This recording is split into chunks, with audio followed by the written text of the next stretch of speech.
Hello, Shri Swami Samarth. कसे आहेत तुम्ही सगळे? मस्त आहेत ना? मस्तच राहा. तर चला, आपल्या नवीन एका व्हिडिओमध्ये तुमचं सगळ्यांचं मनापासून स्वागत आहे. आणि आजच्या व्हिडिओची सुरुवात माझी छान अशी लाल फुलापासून आणि देवपूजापासून केली आहे. कारण लाल फुलं बघितले ना, माझं तर मन भरपूर प्रसन्न होते, कारण मला फुलं जास्त आवडतात त्याच्यामुळे. आणि ह्या ज्या कुंड्या आहेत ना, मी खिडकीला ठेवल्या होत्या, म्हणजे जिथं किचनच्या खिडकीला ठेवल्या होत्या. पण ती ना म्हणजे फोडणीचं उडून जाऊन सगळ्या खराब व्हायला होत्या. त्याच्यामुळे मी इकडं आणून ठेवले. आणि एखाद्या वेळेस काय होतं ना, इकडं कुंड्या आणून ठेवल्या ना, तर तिकडली खिडकीची जागा एकदम रिकामी रिकामी वाटते. काहीच नाही आता ह्या खिडकीवर, कारण सवय लागून गेली त्या खिडकीला काही ना काही ठेवायची. तर आता इकडं कुंड्या आणून ठेवल्यात मी खराब व्हायला म्हणून. छान अशा धुल्या आणि इकडे आणून ठेवल्या. आणि तिथं आता मी एका भरणीमध्ये ना, म्हणजेच एकदा बाटलीमध्ये मनी प्लॅन्टचं झाड लावलं होतं, तर ते आता तिथं ठेवलं आहे. आणि ते मनी प्लॅन्टचं झाड जे आहे ना, ते लावलं ना, तर असं म्हणतात की उत्तरेच्या साईडला ठेवावं म्हणून. आणि आमची जे म्हणजे खिडकी आहे, तर ती पश्चिमच्या साईडला येते. त्याच्यामुळे मग तिथं नको वाटतं मनी प्लॅन्टचं झाड ठेवायला. पण आता पर्याय नाही आहे. तिथं मी गवताचं कार्पेट आणून ठेवलं आहे खिडकीला. त्याच्याकडेला मग काहीतरी असं वाटतं. पण असो, जाऊ दे आता, कारण तिथं पण फोडणीनं सगळं खराब व्हायला होतं. त्याच्यामुळे मी आणून ठेवलं इकडं. आणि आता इथं म्हणजे बऱ्याच दिवसातून आज मी मस्का पाव खात होते चहावर. कधीतरी आपल्याला पण असं वाटतं खाण्यामध्ये काहीतरी वेगळं. रोजच्या रोज तर आहेच, म्हणजे जे आहे ते चालू रोजच्या रोज. कधी चहा प्यायचा नुसता, कधी बिस्किट खायचं, तसं तर सारखं उपास येतं, त्यामुळे जास्त करून खाण्यात येत नाही. पण आज आवर्जून मस्का पाव शिवानीला मी आणायला लावला होता. शिवानीला तर खूपच आवडतो, तो रोजच आणून खाते. पण जास्त पण पाव खाणं चांगलं नसतं. आमची आई म्हणते की पावानं ना जंत होतात पोटामध्ये. पहिलं म्हणत होते, आता होतात की नाही मला माहीत नाही. पण पहिलं आमची आई म्हणायची जास्त पाव खाल्ल्यानं जंत होतात, खायचे नसतात, असं तसं म्हणायची. आता त्या गोष्टी आठवतात.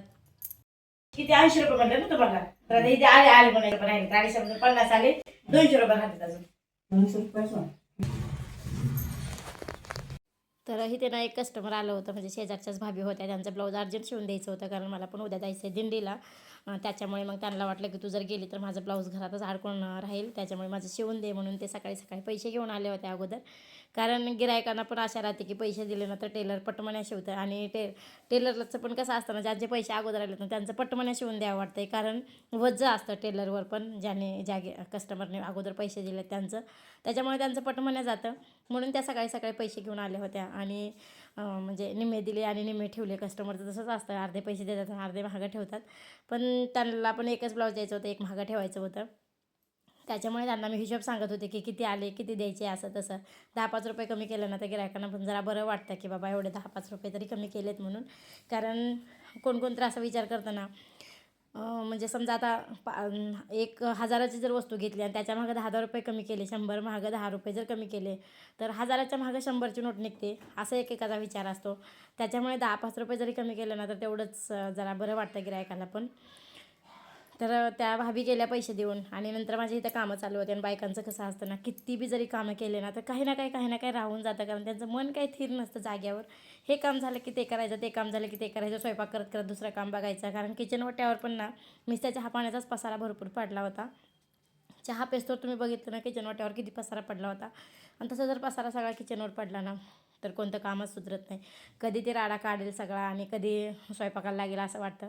पण तोपर्यंत माझं लक्ष इकडे गेलं होतं, कारण बरेच दिवस झाला आता इकडं काही बघितलं नव्हतं मी. म्हणजे रोजचं झाडून वगैरे काढत होतो, पण कस्टमरच्या ब्लाऊजचा ना राडा खूप होतो. रोज जरी जिथल्या तिथे ठेवलं ना तरी एखादं कोणचं कस्टमर आलं ना तर तेवढे ब्लाऊज उचकून बाजूला काढावे लागतात आणि त्यातलं त्यांचं हुडकून द्यावं लागतं. मग त्याच्यामध्ये पूर्ण राडा होऊन जातो. म्हणजे अस्तव्यस्त होतात सगळे ब्लाऊज गिरायकाचे. आणि असं एका कोपऱ्याला चुपून ठेवलं ना तर छान वाटतं. पण गिरायक आलं ना, सगळे सारावारी करायचं आणि सगळे बाजूबाजूला सरकवायचे, तर ते बघा अजून आहे तसंच राडा होतो. त्याच्यामुळे मग इथं थोडंसं मी साईडला ठेवत होते, कारण मला आता 2 दिवस जायचं होतं. मग 2 दिवस जायचं आहे म्हणून मग मला जिथल्या तिथे ठेवून देऊ, जेव्हा यायचं तेव्हा. तर बघा इथं मी हुडकून तेवढे एक कस्टमरचं ब्लाऊज काढलंच, की ज्या भाभी मला पैसे द्यायला आले होते त्यांचं ब्लाऊज चालू होतं हुडकायला. आणि त्यांचं ब्लाऊज काढलं बाजूला आणि बाकीचं सगळं जिथलं तिथं ठेवून दिलं. आणि शिवाजी महाराजाचा जो काचा आहे ना, ते काच पण खूप दिवस झाला पुसला नव्हता. त्याच्यामुळे म्हणलं चला जरा आज बघू जरा आत जाऊन की नेमकं कसं झालं आहे, काय झालं आहे. तर कारण बरेच दिवस झाले त्याच्यातल्या कुंड्या आहेत फुलांच्या, तर त्या काहीच बघितल्या नव्हत्या, काही नव्हत्या. जेव्हा ठेवल्या तेव्हापासून तसंच होतं. एकदा काढलं होतं दिपावळीच्या टाईमला, तेव्हापासून काही त्याला बघितलेलंच नव्हतं. म्हणलं चला आज थोडंसं बघू मध्ये जाऊन की कुंड्याला काही दुरळा पोपटा समजा जाळी उजळी काही झाली असेल का नाही.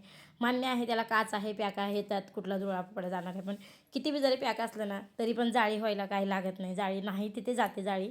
त्याच्यामुळे मग म्हणलं चला आज जरा बघू जरा थोडंसं देखरेख तरी, कारण रोजच्या रोज तर घरातली कामं चालूच आहेच, मग कधीतरी हे पण बघणं गरजेचं आहे तेवढंच. त्याच्यामुळे मग काढलं छान असं, म्हणजे तवर तर काही नव्हता दुर्वापटा, छान होतं सगळं. पण तरी पण थोडं महिन्या 2 महिन्याला 4 महिन्याला जर हात फिरवत राहिलं ना घरामध्ये तर सगळं चांगलं राहतं. त्याच्यामुळे मग आज जरा बघितलं आणि एक कपडा घेऊन मग कपड्यानं काच वगैरे पुसून घेतला. काच पण काही एवढा महाग नव्हतं, म्हणजे घाण नव्हता, पण तरी हात फिरवून घेतला त्याच्यावर थोडा. पण हा शिवाजी महाराजाची मूर्ती ना खरंच खूप जणाला आवडते माहिती आहे का. प्रत्येकजण आलं ना ते शिवाजी महाराजाच्या मूर्तीलाच विचारतात आणि प्रत्येकाला वाटतं की तुम्ही कशी आयडिया केली, काय केली, हे भिंतीमध्ये कसं केलं, काय केलं, तुम्ही भिंत फोडून काढली का, पहिलं तर नव्हतं आता कसं केलं, काय केलं. तर तेच आज मी सांगणार आहे की हे नेमकं कसं केलं. तर आमचं जुनं जे घर होतं ना मातीचं घर होतं, आणि मातीचं घर बांधताना तिथं म्हणजे पसारा ठेवण्यासाठी कडापेट टाकलेले होते काकूनं जुन्या घरामध्ये पण. तर त्याच्यामुळे ते मिस्त्री लोक काय म्हणले माहिती का, तर तुम्हाला ह्यात काहीतरी सामान ठेवायला होईल, त्याच्यामुळे हा राहू द्या कप्पा असायचं, म्हणून त्यांनी ना जुने कडापे वापरले आणि तसंच ठेवून दिलं. पण आम्ही जेव्हा घराला कलर दिला ना तर तेव्हा तेवढा एक कप्पा म्हणजे खूपच बेकार दिसायला लागला, पूर्ण घराचे शिवच घालवायला लागला. त्याच्यामुळे मी यांना म्हणले की तिथले कडापे जे आहे ते काढून टाका, मग बघू ते या कप्प्यामध्ये काय करायचं काय नाही नंतर सुचवू आपण. त्याच्यामुळे मग तिथलं म्हणजे कडापा काढून टाकला घरच्या घरीच, आणि नंतर करायचं तर काय करायचं. आणि नेमकं बाळूने शिवाजी महाराजाची मूर्ती आणलेली होती आणि ती मूर्ती इथं ठेवायची तिथं ठेवायची तिथं ठेवायची चालू होते. मग माझ्या डोक्यात आलं की म्हणलं की म्हणजे माळ्यावर तर ती मूर्ती बसणार नाही, उंच होती. त्याच्यामुळे म्हणलं चला हीच मूर्ती इथं इथं फिट करू. आणि मग लक्षात आलं की त्याच्यामध्ये डेकोरेशनसाठी काय करायचं. मग मी आणि बाळूने विचार केला की आपण गवताचं कार्पेट आणायचं आणि त्याच्यामध्ये फिट करून टाकायचं. तर ते मी आणि बाळूने घरच्या घरी ते कुटाणा केला होता. आमच्या मिस्टरांनी पूर्ण कडापे काढायचं हे पॅक करायचं असं ठेवलं होतं, पण आम्ही मात्र पूर्ण बसवायचं काम केलं, म्हणजे गवताचं कार्पेट बसवायचं काम केलं आम्ही. तर त्याला तेवढी म्हणजे शाईन आली त्यालाच. म्हणजे आम्ही मनीध्यानी असं काहीच नव्हतं, अचानक घडून गेला आमच्याकडून. तिथला जो कोपरा आहे तो अचानक घडून गेला, ठरवून असा काहीच केला नव्हता. पण प्रत्येकाला वाटतं की तुम्ही ठरवून केलं असेल, कसं केलं काय केलं असा प्रश्न बऱ्याच जणाला पडतो.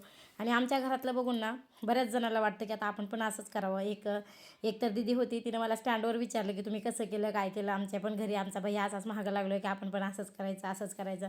स्टुडिओमध्ये जाऊन फोटो काढल्यासारखे वाटले का म्हणजे वाटत होते ते स्टेटसला टाकल्याच्या नंतर. मग आम्हाला पण करायचं. मी म्हटलं ठीक आहे काही हरकत नाही घ्या करून असंच. तसं खूप जणाला ते आवडलं होतं.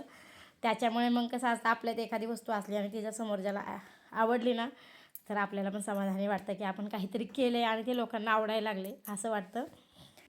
त्याच्या बाबतीत एक खूप म्हणजे खूप समाधानी होते मी. आणि तिथं लाईट फिटिंग पहिलीच बाळून लाईट तिथे सोडलेली होती की असंच काहीतरी प्लॅन बनवायचं आहे म्हणून. तर छान झालं. आम्ही जे विचार केला होता तर त्याच्या व्यतिरिक्त पण अजून छान झालं ते शिवाजी महाराजाची मूर्ती ठेवायला. आणि भारी वाटतं शिवाजी महाराजांसाठी सेपरेट काहीतरी केलं आहे घरामध्ये असं वाटतं. आणि प्रत्येक मराठीच्या घरामध्ये हे शिवाजी महाराजाची मूर्ती आहे म्हणजे आहेच प्रत्येकाच्या घरामध्ये. त्याच्यामुळे ना बघितलं ना तर मग वेगळं काहीतरी केलं आहे असं वाटतं शिवाजी महाराजांसाठी. तर असो, जसं शिवाजी महाराजांसाठी आम्ही पूर्ण वेगळं असं छान असं डेकोरेशनचं घर तयार केलं आहे, तर तसंच मला वाटतं की माझे व्हिडिओ पण असेच बरेच जणाला आवडावे. मला त्यातून काय फायदा वगैरे काय नाही, पण आवडीनं जर बघितलं ना तर आम्हाला पण कुठंतरी बरं वाटतं की आपण काहीतरी काम करतो आहे ते आवडतं आहे लोकांना असं वाटतं.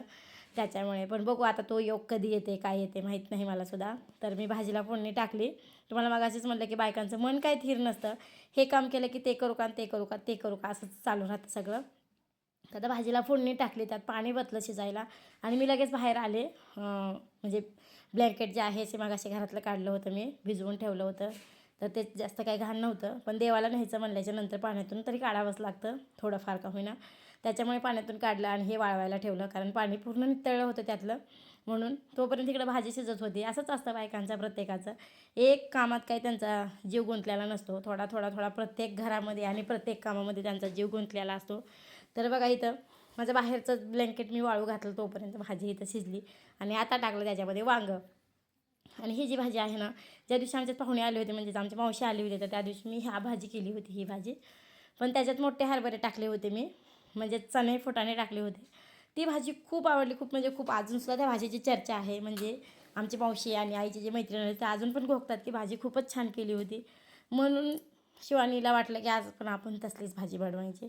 म्हणून मग तिनं सगळी तयारी करून ठेवली होती, चिराचिरी करून ठेवली होती. मी फक्त फोडणी टाकायचं काम केलं. तर त्याच्यामध्ये ना आधी पूर्ण बटाटा शिजवून घ्यायचं आणि नंतर वांगं जे आहे ते तेलात परतून मग त्यात टाकायचं. म्हणजे वांग्याला जास्त शिजवायची गरज लागत नाही, पण बटाटा शिजवावं लागतं. तर आता भाजी वगैरे झाली आणि थीर मनानं आता कुठं जरा चपात्या करायला चालू आहेत. आणि आपण अर्धा आयुष्य गेलेलं असं स्वयंपाकामध्ये, पण तरीसुद्धा चपाती भाकर फुगली ना खूप भारी वाटतं की आज चपाती फुगली, आज भाकर फुगली. पहिल्या बायका तर काय म्हणायच्या, चपाती आणि भाकर फुगली ना की कोणीतरी पाहुणा येते असं म्हणायच्या पहिल्या बायका. पण आता तसं काही राहिलं नाही. आता आनंद वाटतो चपाती भाकर फुगल्याच्या नंतर. तर बघा इथं माझी चपाती आता फुगली आहे, त्याच्यामुळे थोडं समाधान होतं कुठंतरी की छान चपाती फुगली, आज लुसलुसीत व्हायला लागली असं वाटतं. रोजचा स्वयंपाक करतो आपण, पण एखाद्या दिवशी त्याच स्वयंपाकामध्ये आनंद वेगळाच असतो. एखाद्या वेळेस रोज नाही होत, पण एखाद्या वेळेस कधीतरी होतं. मला माहिती आहे तुमच्यासोबत पण तसंच होत असेल. कारण आपल्याला रोज स्वयंपाक करतो, पण एखाद्या दिवशी जरा स्पेशल छान भाजी झाली ना, आज भाजी खूप छान झाली, आज भाजी खूप छान झाली, आज भाजी खूप छान झाली असं वाटतं. मग त्याच्यामुळे मनात कुठंतरी समाधानी वाटतं की आपण केलेलं आवडलं बाबा घरातल्या माणसांना असं वाटतं. तसंच असं स्वयंपाकांना बाईला ना छोट्या छोट्या गोष्टीमध्ये आनंद हुडकावा लागतो आणि छोट्या छोट्या गोष्टीमध्येच तिला आनंद मिळतो. आता बघा इथं चपाती फुगली तरी भारी वाटायला लागले. तसं संसार म्हणलं ना, तर संसारात अशा छोट्या छोट्या गोष्टीमध्ये आनंद हा हुडकावाच लागतो. त्याच्यातच समाधानी राहतं, म्हणजे बाई राहते त्याच्यातच समाधानी.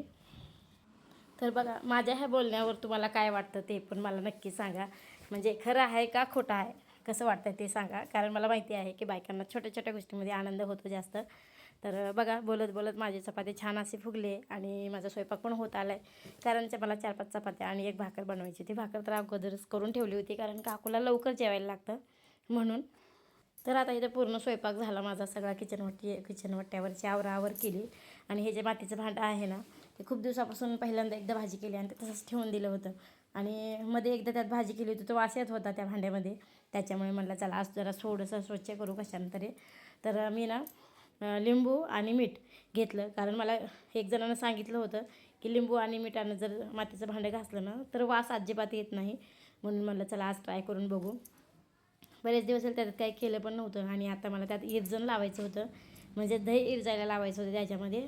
म्हणून मग मी घासत होते इथं भांडं. तर ते म्हणजे गवताचं जे आहे तर ते पण काढलं, छान असं पुसून घेतलं. कारण रोज बी जरी आपण हात फिरवला ना तरी तिथं धुरळा जाणार म्हणजे जाणारच. हे प्रत्येकाच्याच घरात आहे तसं.